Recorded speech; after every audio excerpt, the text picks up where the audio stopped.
why don't we go ahead and get started here? We're going to jump into today's conversation, which we're very excited about, all around kind of maximizing customer retention, expansion, and cost to serve.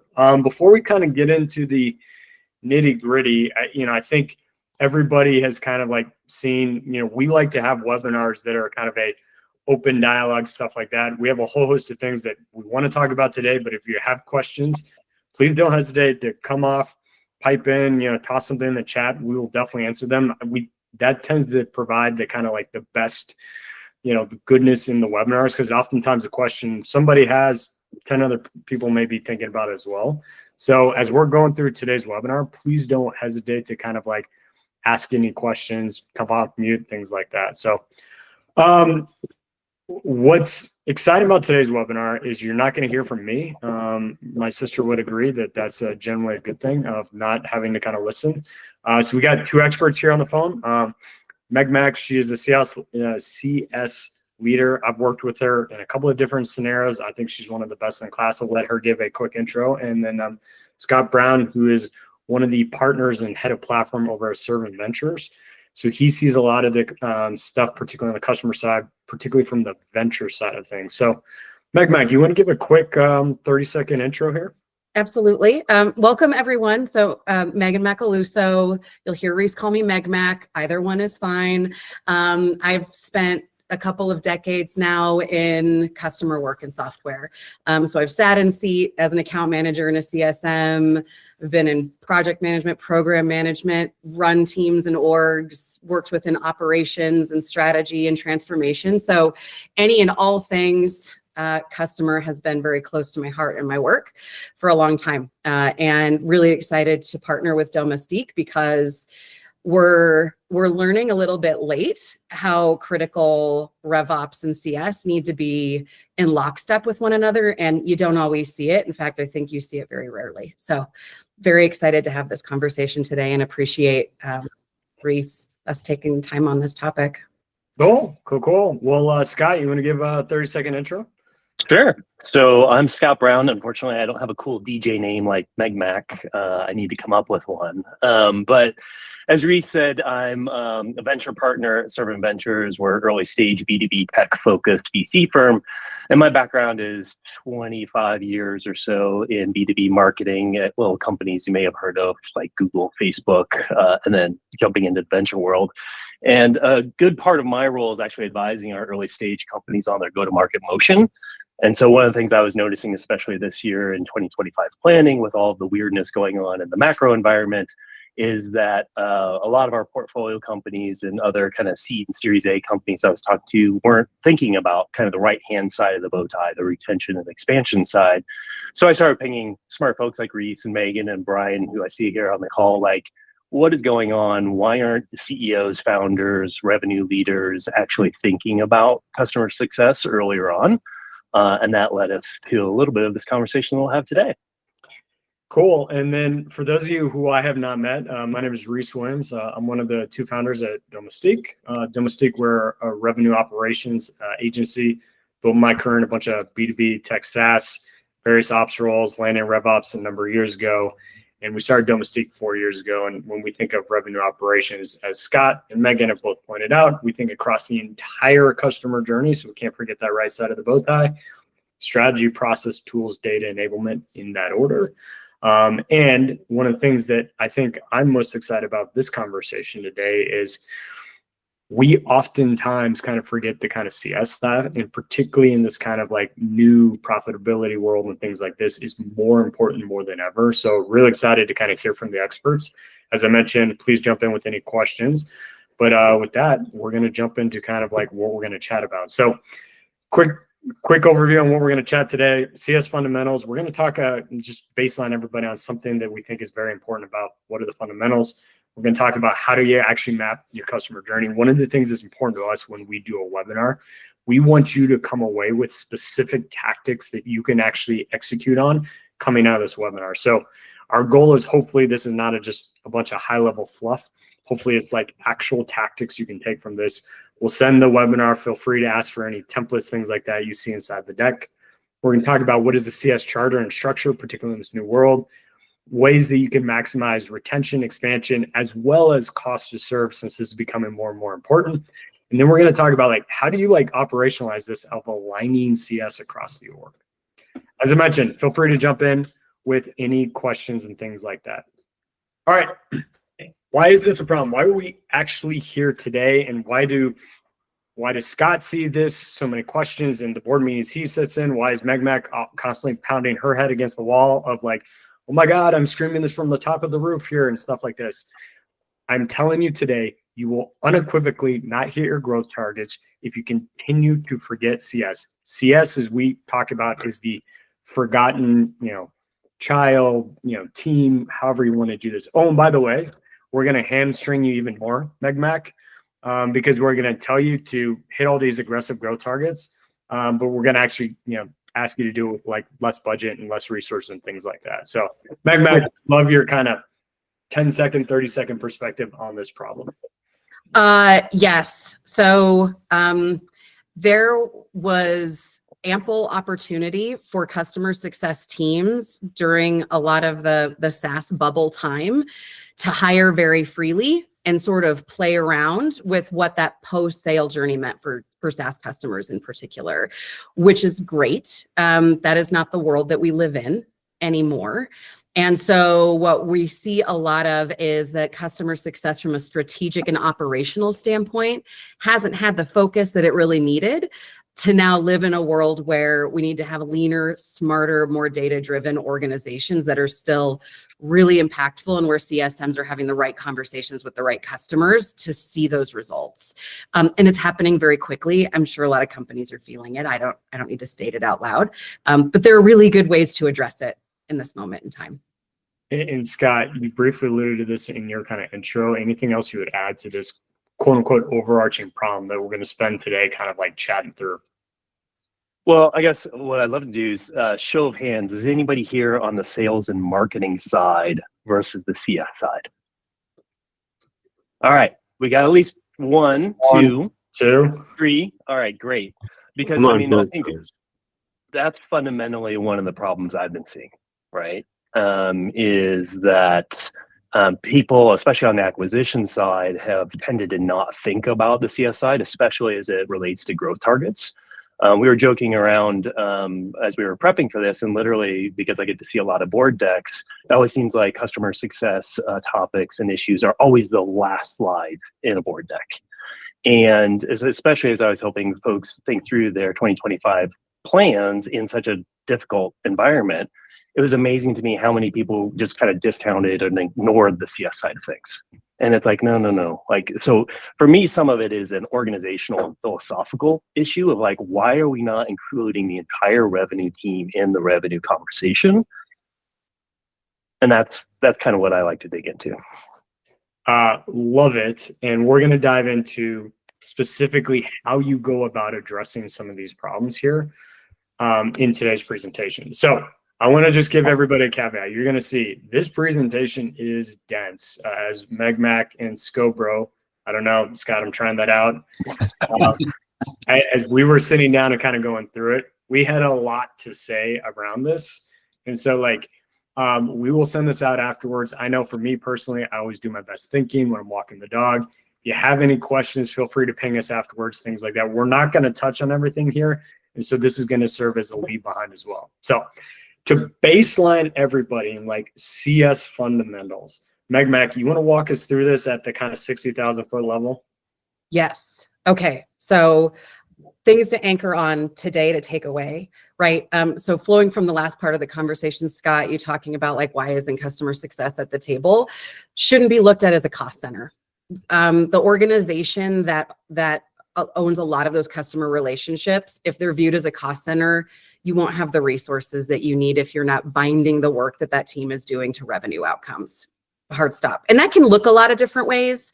That can look like owning renewal and growth. It can look like CSQLs. It can look like driving adoption, or technicals like expertise, so long as it's really tied to revenue outcomes. So that's, if I say nothing else today, it's this. Churn isn't owned by CS by themselves. whole companies should be very much invested in customer value for the lifetime of their relationship with your company. And so while CS often owns a churn number or is comped on retention, there's no way that team can own that in full without a lot of cross collaboration from the rest of the organization. In the time of AI, this is super important. CSMs know customers deeply and very well, and a lot of that information gets trapped in places and doesn't make it out to the rest of the organization. With things like AI capturing sentiment and conversation, it is the intelligence that you can glean from those conversations is monumental to create fluidity without the organization. So really starting to hone in on how do you maximize how much time CS is spending having the right conversations and pulling that data out through the rest of the organization. CS landscape is shifting super fast. Everybody's feeling it in terms of what's Reese said before. Smaller teams, more focus on standardization, automation, digital engagement. You don't really actually know what your customers want until you ask them. So customers learning how to listen to customers is monumental. Wait, Meg, I'm sorry. You need to listen and talk to your customers. I'm just like, I know, it's not insane. That's tough for Reese to understand. Definitely not. And it's got to evolve. Like CS teams that are successful right now are going to be pretty nimble, which means on a quarterly basis, every year, the way that they work and the systems they work within and how they interact with customers and what segment they work in can shift pretty fast. And so this is going to be a critical part of why that RevOps relationship is fundamental to being able to do that, because you can't do that by yourself. Scott, particularly as you see across all the port codes that you work with at Servant, what would you add to this? Well, I won't add anything, but I'm going to ask Meg Mac a question along this line. So, like, I've worked with, amazing later stage companies that had great CS orgs, right? And now I'm experiencing these early stage companies that if they have a CS person, it's support, maybe onboarding. It is not much more than that. Like, how do you evolve these fundamentals to go from, early stage Series A to a Google, Facebook, Cisco level kind of CS org? It is revisiting what is most important for that organization to be doing with those customers all the time. Like, know what your strategy is, know what your short, medium, long-term goals are, and start to really design to that. And I think the big piece, Scott, is intentionality. Like going back to listening to your customers, really early stage companies have this benefit of being able to get a lot of face time with early adopters and really understanding who they are, who the personas are, why they purchased, what their goals are. Like that stuff where these early adopters are finding value within your organization, like that's where you launch your CS into, right? Like they're not just a place to pick up the pieces of when they have a problem or how they need to be implemented. Like that definitely has to happen. But keeping an eye on your customers and how you support that motion internally really matters. But Scott, it's not easy. Like if you're starting with a company of 10 people and then you grow to 50 people and then you grow to 200 people, your customer organization is going to be pretty bumpy and you're not always going to get it right. But understanding that intentionality around the design of where that organization sits and what voice they have at the table with your leadership, one, and two, that you're listening to your customers and that you're consistently tying them to revenue. Sorry, Scott, go ahead. I was going to say, and I think that is one of the challenges in those early days is a fundamental I would add is that focus on lifetime value and relationship over the transaction, right? And unfortunately, when you're early stage and you've got 50 or 100 action items on the product and acquisition side, it's very easy to kind of ignore, great, we've made it to the milestone of selling the deal, move on to the next issue, right? And you kind of forget about how to care and feed that relationship over time until it becomes a problem. And then it's too late. And then it's too late. So that I have seen this, right? Where you don't see churn right away. Like for a few years, you may not face customer churn. And so you're like, we're fine. We don't need to invest or think about this side of the bow tie, because bring customers in, they're here, you're watching like the revenue come up. But then after the first 2, 3, 4 years, the relationships with your customers change, the things that they need change. And then those maybe 1, 2, 3 year contracts that you signed them on are ending. And so they may or may not stay with you. And those are moments where you're like, oh no, we didn't prepare for this moment in time. And what's interesting about this, and Bill, to your kind of comment in the chat, is Scott, Mac, and I were having this conversation as we were prepping for this. And one of the inherent challenges in the CS org in general is it's inherently typically set up, as Mac just described it, to be reactive. Because it's like, hey, look, we got a bunch of customers. We don't have to worry about this for 2 or 3 years. So we don't have to continue to iterate. And the point I want to hammer home on is Mac's comment about you need to continue to evolve and iterate on this. The more you do that, the more proactive it'll be, which is why making sure you're plugging it in with your RevOps organization. Hey, how do the processes need to change? How do the tech need to change? All that good stuff. All right. One of my big jobs here is we have a ton to get through, so I'm going to keep us moving along here. And I think this is a great segue into, if we're focused on the customer, how do you actually nail the customer journey? So, Mac, when you've done this, and I know I've seen it personally, you've done this about 1,000 times, not that much of a hyperbole. Walk us through, like, when you're doing a customer journey. I think the big misconception here is like, oh, this is a 2-week process and you have to have 500,000 sticky notes. Like, how do you actually do a V1 of this that actually gets to the business outcomes? Walk us through this process. Yes. So what I'm going to walk through is just not being afraid to map a customer journey, because it feels like a giant undertaking. And look, there's a time and a place for deep, long, invested customer journey work. But I like to do them pretty quick and just get things out on paper so people know what they're looking at and what your customers need. And so that approach is really what we want to focus on here. Why is it important? So one, it's going to expose issues and misalignments that are impacting your retention and your growth. A hard stop.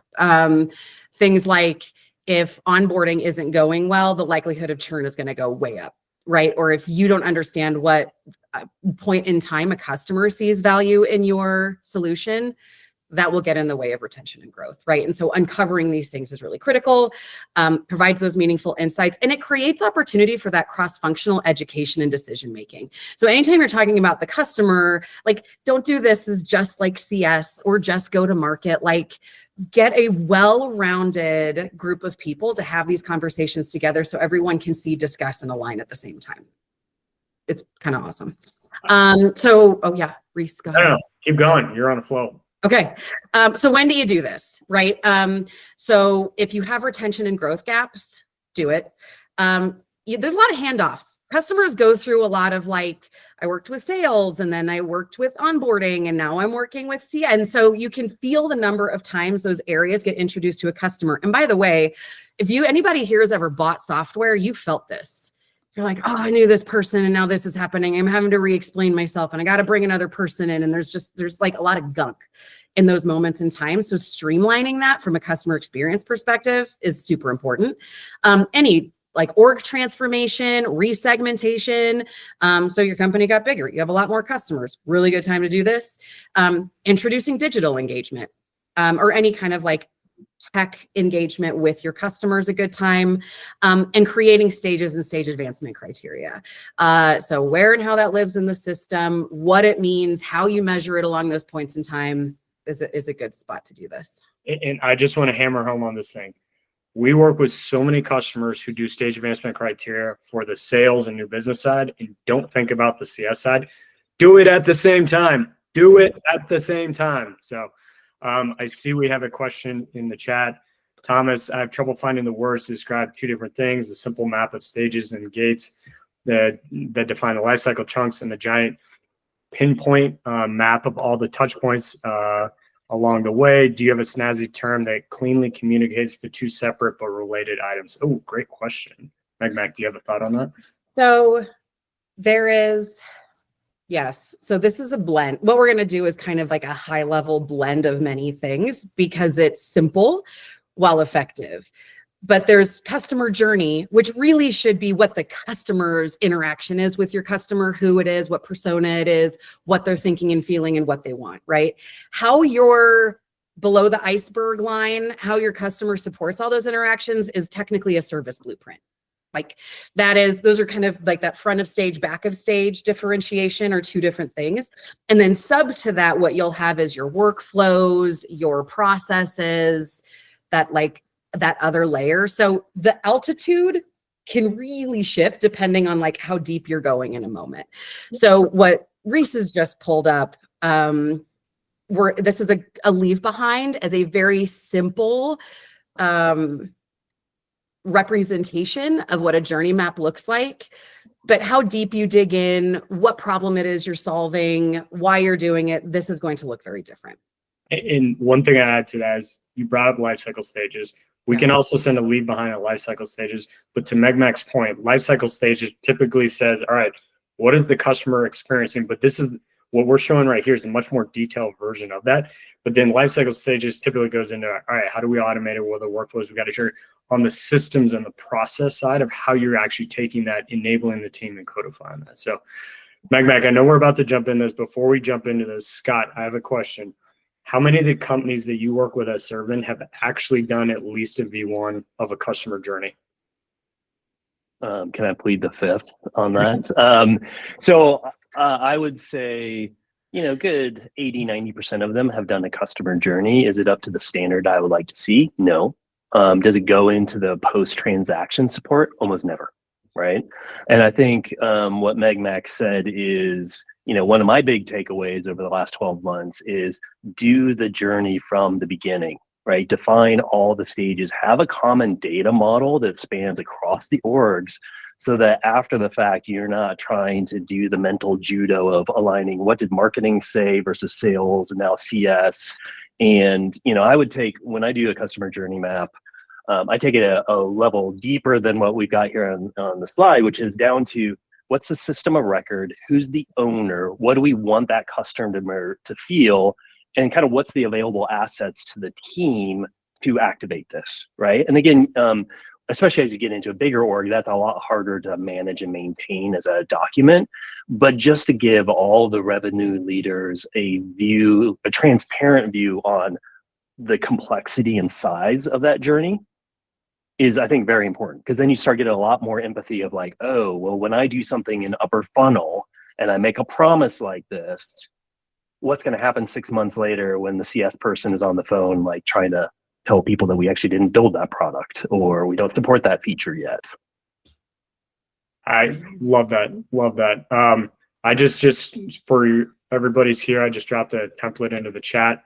I think, Scott, this is similar to kind of what you're describing right there of like across truly pre-sales into the post-sales, all that type of stuff. All right, Megmac, we're actually getting into customer journey mapping.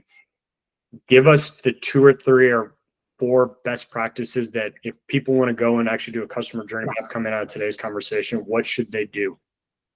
Okay. 1, know what your goals are and who needs to be at the table for the conversation. The kind of ideal amount of people to do this at any one time is about 9 in a conversation. That's enough for enough people to have a voice, but not too many that it's like it gets crowded and noisy. And you can do the same journey in multiple groups if that's important. But that's just like kind of a basic starting point. 2 is really starting with this customer need in action. Like what you'll notice is, and generally speaking, internally, you will make these assumptions. It's on you to then take those assumptions and validate that with customers. Like we all think we know customers really, really well. We don't. So, but try the best you can to start at that altitude. Like what does the customer need? What is the customer action, and putting it in customer voice. Right. And then Scott, to your point, there's another layer you can add, which is we want them to feel this. We want them to say this about us. That is another way of approaching it as well. And then sort of build the structure underneath that to support the conversation.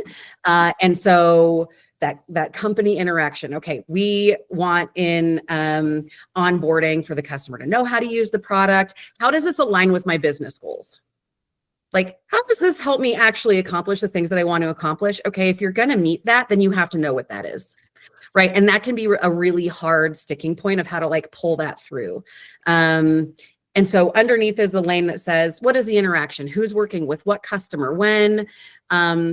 And then for goal setting, guys, like this can look so different depending on who the persona is you're talking to. If this is like an admin POC, that's very different than a business stakeholder, very different than an end user. And so just know who you're talking about. And then segmentation, this can look really different too. If this is a really high touch enterprise map, looks super different than like an SMB, like digital tail kind of view, right? So really understanding like what box you're fitting this into before sort of running this through. So understand the customer point of view. What is the company interaction? And then there can be a lot of lanes under this, right? Like to Scott's point, you can layer this with like, here's what an AE needs in this moment. Here's what a sales engineer needs to do in this point to support this process. Here's what your support team is doing. Here's what your CSM is doing. Like there's so many layers. And by the way, it's really good to visualize how many people are touching your customer at any given time. Like that's really eye-opening when you see this kind of laid out, when that's happening along the continuum. And then really do move through the journey. Like don't jump in and just kind of like scattershot, right? Like actually walk through what the experience is of a customer through these moments in time.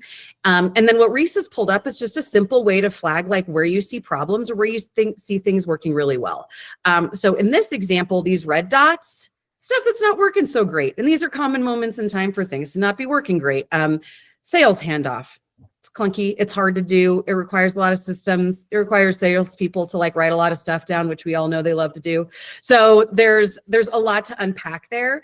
This is also a moment in time where there's so much shifting, right? Like customer bot, you may have a totally new stakeholder coming onto the scene on both sides. You may have an AE that's worked with a business stakeholder to buy the thing. And then once you go into onboarding, you may have a brand new person getting introduced on the company side as well as the client side. And so how are you working through that to make that feel good? We have a green dot here for, doing a success review at a certain amount of time in. Okay, this is going well because we see good product adoption. You can see in the measures below confirmation that the customer is adopting, et cetera. And then the other red dot I have is like QBRs. Oof, this is a hot topic right now. Are QBRs good? Are they bad? Do customers like them? Do they hate them? I don't know. But figure out how valuable those interactions are. And where I have a star on here is like customer validates value outcomes achieved, which means you had to have known what the customer perception of value is, not just that you're like, well, we say that value is when adoption looks like this in the product. And so things are going well. It's not true. It's like, those are false positives all the time. Like we've all seen, it's called a watermelon, right? Like it's green on the outside and red on the inside because they churn because even though they're green, right? So these are moments to pull out and revisit. And then you can see above like Reese, that stage advancement criteria.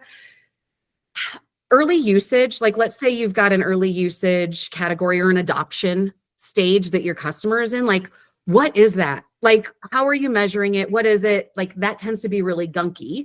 And so once you have that defined and you've worked with your team and your customers to understand it, that's when you work with your RevOps team to be like, okay, as this stuff is moving through Salesforce or HubSpot or pick your CRM, we've defined this, we have a measure for it, we can report on it, and we can do analytics on if customers are at 1, 2, 3 stage here, their likelihood to churn later is this. And so how do you get back to proactively mitigating where churn starts to show up way earlier in the cycle than at a renewal? So I love this, and I'm going to keep us moving on. But I think the big takeaways here are to make sure you got the right people in the room. You line on what the business goals are. Yep. To Scott and Megan's point, you kind of detail out all the potential kind of swim lanes here, highlight where there's issues, good stuff going on, and customer verifiable outcomes inside of this. And this can be done in 2 or 3 hours, Mac of V1. Is that right? Yeah, it really depends. You can make it fast. I like to say I'm the fastest journey mapper in the West, but like you can make that as like deep or high altitude as you want. And my very last thing on that is those little red dots. Like those are your projects, like to keep momentum coming at it, because everybody knows that journey maps get done and then they sit in a file, like a drive somewhere, and then no one ever looks at them again. It happens all the time. So be ready to pick up those issues, get them into a project plan, get them to a PMO organization, start working on them with your RevOps team. Like this creates your project list, OKRs, things like that. Great OKRs or rocks if you're running EOS. All right, next topic that dovetails nicely into this. So your customer journey and how you're going to engage is very much dependent upon what is your CS charter and how you're structuring the team. So this has changed significantly. Moving too quick. This has changed significantly over the last several years with the advent of AI, trying to move to this new rule of four ability stuff, all that type of good stuff. So Meg, Scott, would love we don't need everything on here. Again, this is a detailed takeaway, but what are your one or two or top three things of like the new way of thinking and how that's changed from the old way of thinking? Scott, you want to start here? Yeah, I mean, I think the bias I have is I'm still working, especially on the early stage, with a lot of folks who are stuck in the old way of thinking, to be candid, right? Because it is still that reactive, I'm just dealing with support issues, I'm dealing with onboarding, and I haven't evolved. Now, one of the questions we were banding around is like, is CS always kind of a laggard organization, right? Because to Megmac's earlier point, you don't know you have a problem until you have the problem, and then it's too late. And so it is really interesting to find individuals or companies that are starting to think ahead. I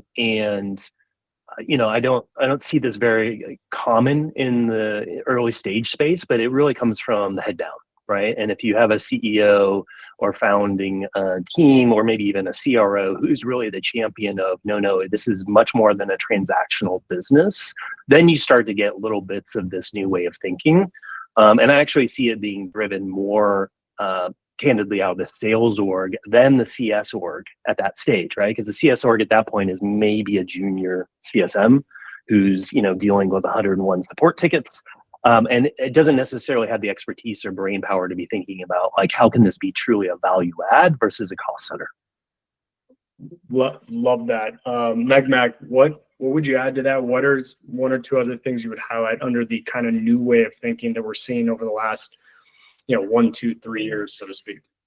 I feel like it is for every CS org a moment to hit timeout for a second and be really crystallize what your customer experience needs to look like and what the business expects of the customers as well, and how you support that in the right way that's not extraordinarily expensive. And the good news is like there's really good technology, there are really good resources, and Scott, like early companies can really take advantage of the new things that are coming into play in a way that's to me, I'm like, oh man, like if you can be recording your customer conversations and measuring that sentiment and really understanding customer health in these early days, even if you don't have a proper CS team, is very doable, right? And so what I would say is like, look at the mechanisms, like look at the data that you have access to, and be really intentional about your charter. Like, what do you need post-sales people to be responsible for your customer? Okay, there's a lot of break fix. There's stuff that a support team really needs. Great. Do they have a knowledge base? Is there a community? Are there other digital ways that customers can be interacting with your organization? Those are things you can set up very early. In terms of who owns your customer, yeah, today maybe it is still sales that owns the customer, and then they just kind of go to support when they need it. And eventually you need your salespeople to focus on selling, and you need people to be focusing on adoption, relationship, retention, and growth within your customer base.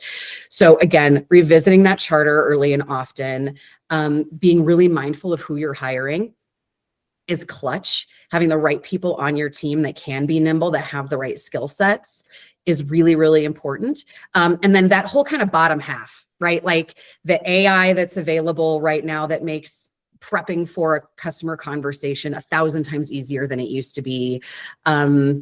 Having those frequent, deep conversations, starting to get those growth and risk insights early with data. And then again, just making sure that CS operations is embedded within your go-to-market operational function with marketing, with sales, because all of that data and all of those systems ultimately, like that's the flywheel that all works together to make that framework operate. And this is part of the reason why, like, starting with that customer journey, we understand kind of like what do we want from the customer outcome. And as we think about RevOps, right, that's kind of your strategy piece. then how does the customer engage? And then making sure you have the tooling set up accordingly. Like just buying a tool is not going to solve this. And that's why that's so important to like get that journey set up. All right. This is an example of a classic like segmentation model. You talked about like hiring the right people, so on and so forth. What's the kind of takeaway here, particularly as we think about this new way of thinking, Meg? It is that we've all seen this framework for a long time. Like this pyramid has come up over and over again. But it's still important to look at this and revisit this and really marry it to what are your post-sale teams doing with customers, and is it the right stuff, right? So what this will help you do is, one, identify what kind of data and systems you need to support what types of customers.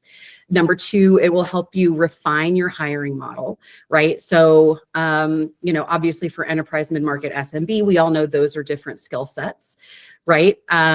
But to Reese's point, like bringing that journey in, knowing how CS and sales need to work together and leverage digital engagement as well within these spaces is something that, this all moves around very, very quickly. So the biggest thing here, Reese, honestly, is like as you're growing, transforming, changing, as products are being added, as your organization is getting bigger, as your customers are changing and shifting, revisiting this frequently. And then understanding like, yeah, your very early segmentation may just be like, we got big customers, we got little customers, and that's what we're doing, and that's okay. But then as you grow and change, what you'll see is like, oh, it matters a lot how CS and sales work together. We have to remove those friction points. How can we leverage segmentation to do that? Do we want to test a pod model? Do we want to do X, Y, and Z thing? For your SMB, you're like, all right, we're going to try more automation. We're going to meet customers where they are in knowledge base, in the technology itself, through email, you name it. And so how are you mapping those touch points with an SMB and like understanding what systems you need to support that to do it right and run those experiments? So one of the things on that front that I constantly see is people don't write this down. Right. So to kind of paraphrase Dwight Eisenhower on the D-Day landings, like plans are useless, planning is indispensable. Right. And I think it's the act of going through with the conjoined team and doing the planning. So you understand what all the levers are, you understand the gaps, you have a common understanding is kind of critical to this new way of thinking about customer success. Because I can't tell you how many people like have it quote unquote in the institutional memory of the handoffs, the stages, the what should we do at any particular time. They never write it down. The team grows and suddenly everybody has a different definition or they're doing something slightly differently. And suddenly you lose that intentionality that Meg Mac was talking about, right? So there is this critical moment of more than the once a year planning cycle, but sitting down and actually from the customer perspective, what are all those handoffs? Is our segmentation still clean? Do we have gaps? And then breaking it into smaller projects that the unified team can go work against.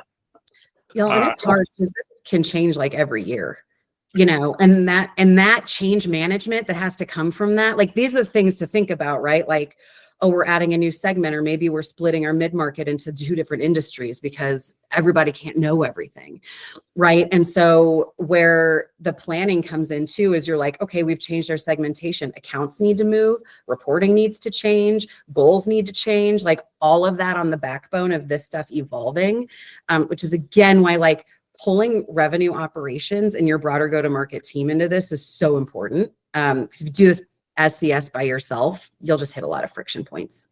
And this is, again, as you think about revenue operations, why isn't it taught across the entire customer journey? So this is kind of the precursor to getting into the conversation about retention and expansion. Before we do, Bill's got a great question around CS influencing how you do a ICP. I have a very definitive opinion on this, but Meg Mac, Scott, I'd love your thoughts on this first. Well, I'm very steeped in the data-driven way. So the way that I think you can be most successful is actually bringing the data on what is happening with the customer segments you have, right? I constantly see folks saying, oh, this customer segment is our ICP, they're perfect, and then they have all sorts of churn, or we're not meeting a certain value that that customer wants.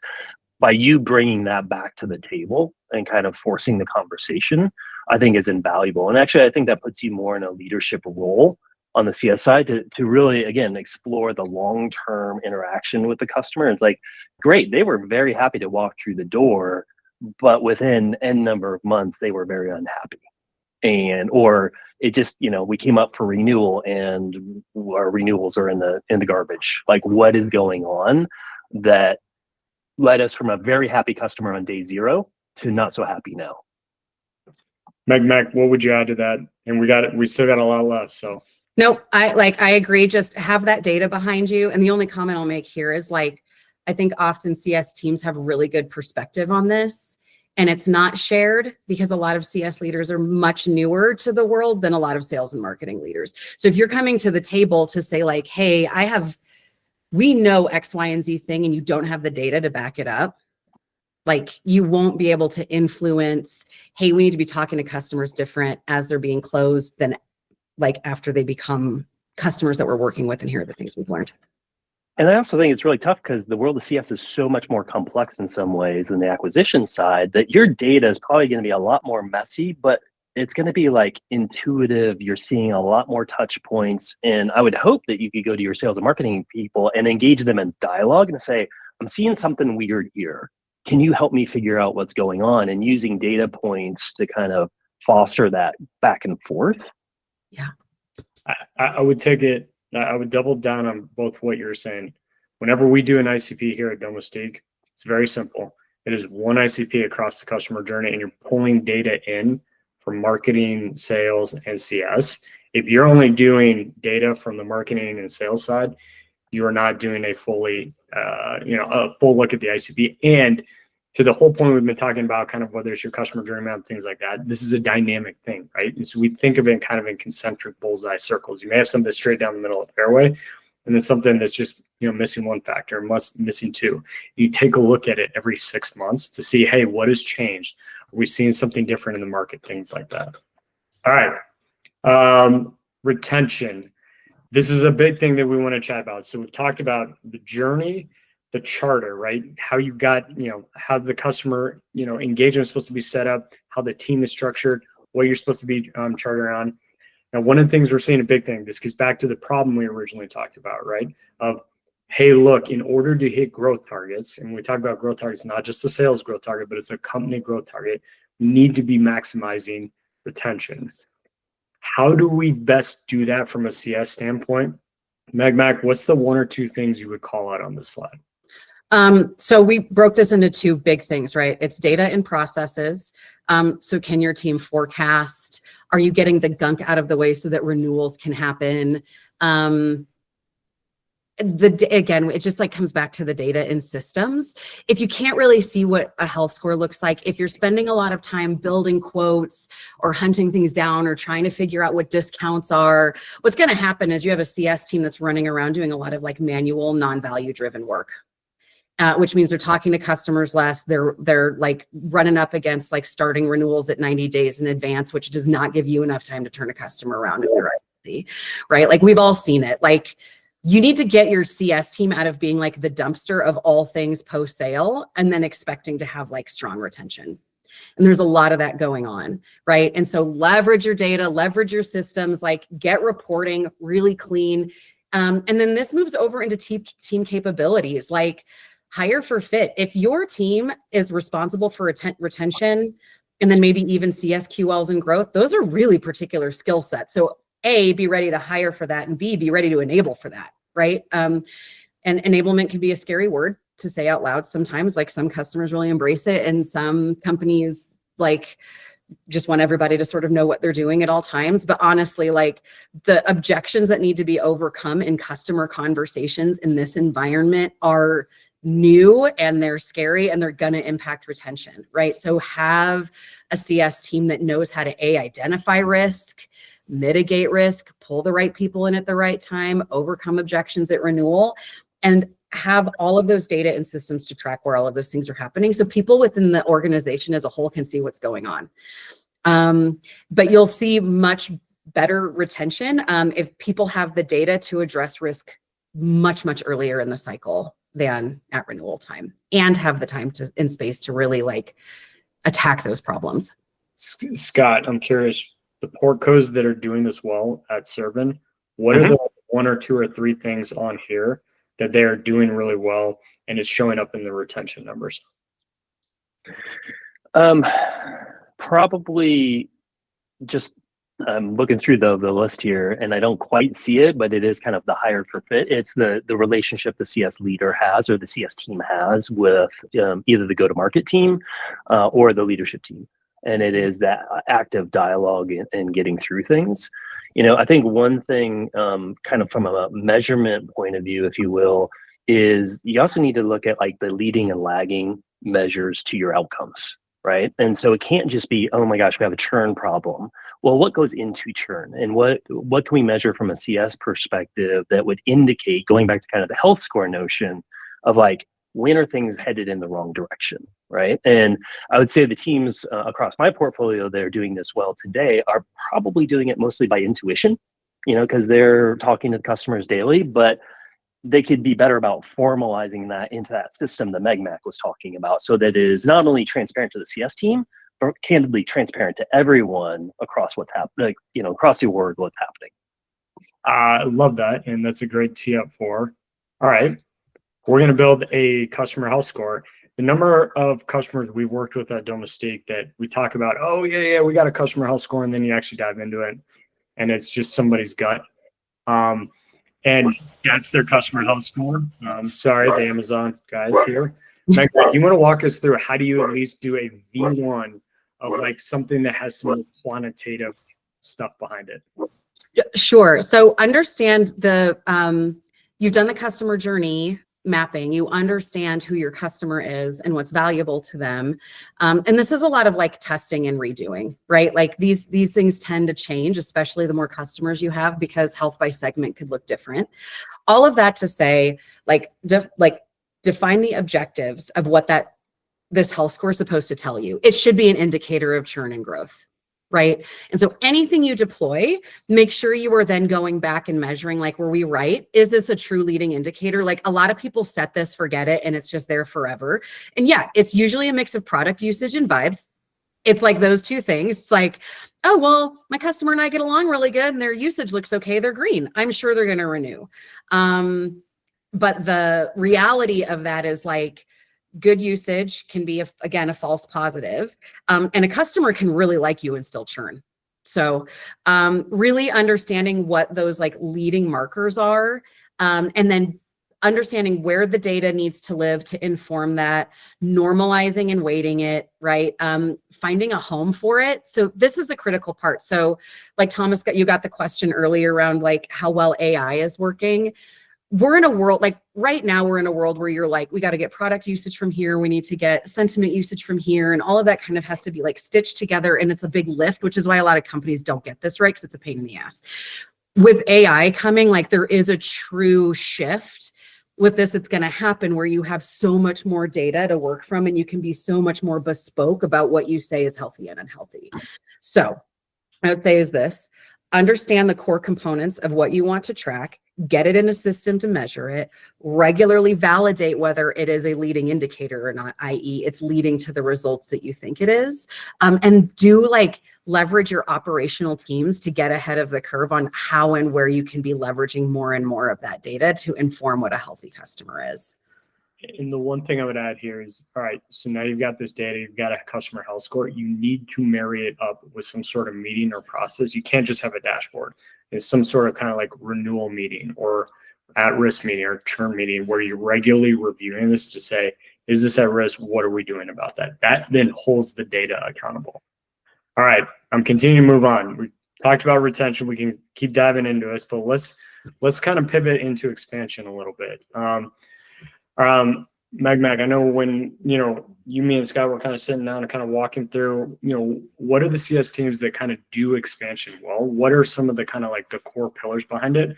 We identified kind of growth indicators, CS skills, and what we're calling stage advancement criteria. That's the acronym, and then team capabilities. You want to walk us through kind of like a couple of the high level bullets of each?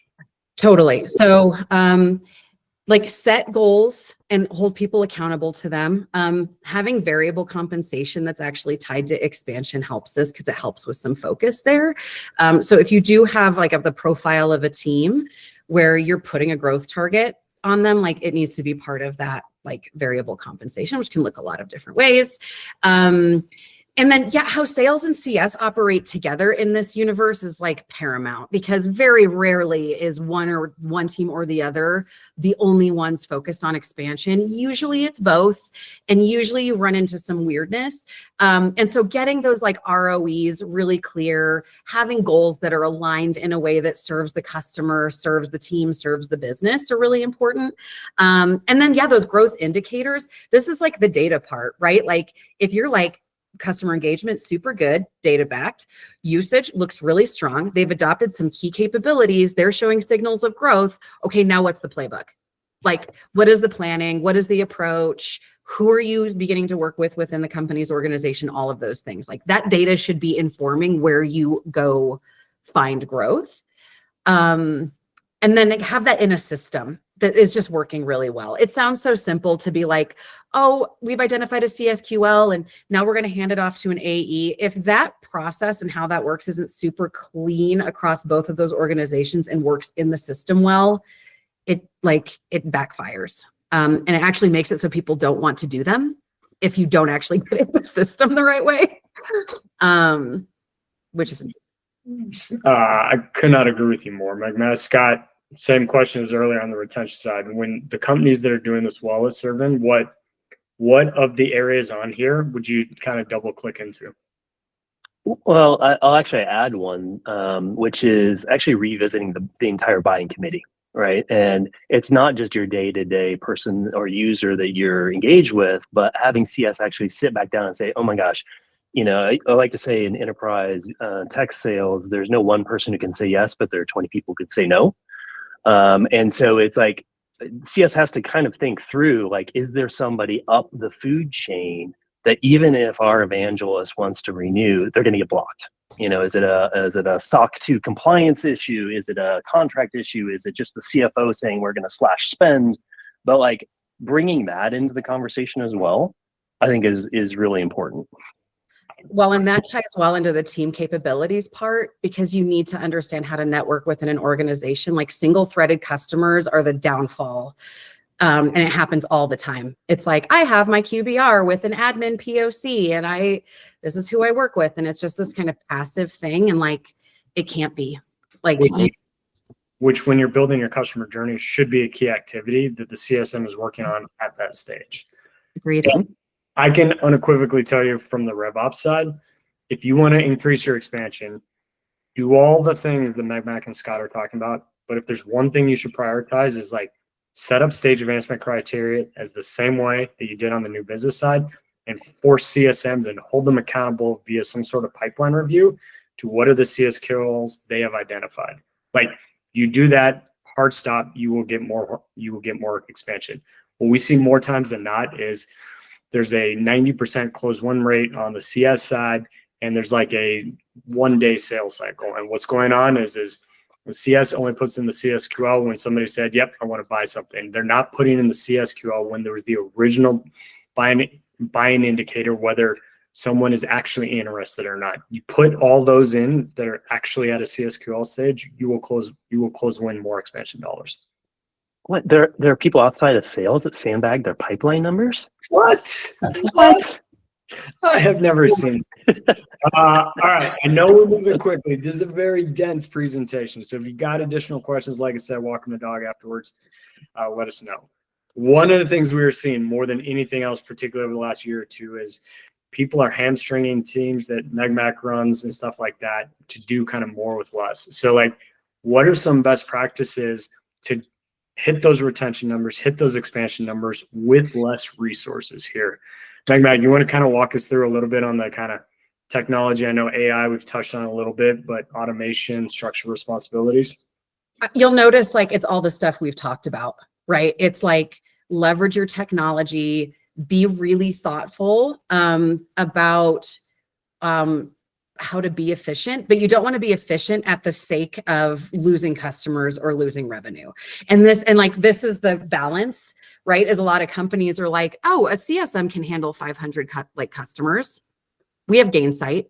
Why not? Right? if you haven't done the journey, if you're not certain like what the goals are of the team, if your charter's misaligned, if you don't have like the data and systems to back it up, you'll just wind up with churn coming out the bottom because a CSM is just running around reactive with like pulling their hair out. Right. So it is those things that we talked about. And then, yeah, the structure and responsibilities, like getting your segmenting right, and making sure to be in lockstep with that RevOps team, because they can help work with finance. They can help work with your leadership to be like, what is the right size of like a CSM to customer ratio? Hey, yeah, we are at a point where we can try to take on and test somebody with 1,000 accounts. It's doable if you have the right structure in place in the right segment, right? Like these things are possible, but it is leveraging your technology and systems, partnering across your organization, and like just doing that work. And again, like being as conscious about the revenue impact as you are about the money you're trying to save by cutting headcount. Scott, what would you add to that? Basics done right. Get your foundational systems, data models, everything, and things will get much easier. The other thing I would say from a cost to serve perspective is, especially with the growth of the AI, essentially AI search engines, I think there's a real opportunity for CS to help drive some of the knowledge base activity and actually begin to expose more of that knowledge base publicly, because that tends to be more formatted in a kind of the FAQ format, or somebody had this issue and they did this thing, which is exactly the kind of metadata approach to answering questions that the AI engines are looking for.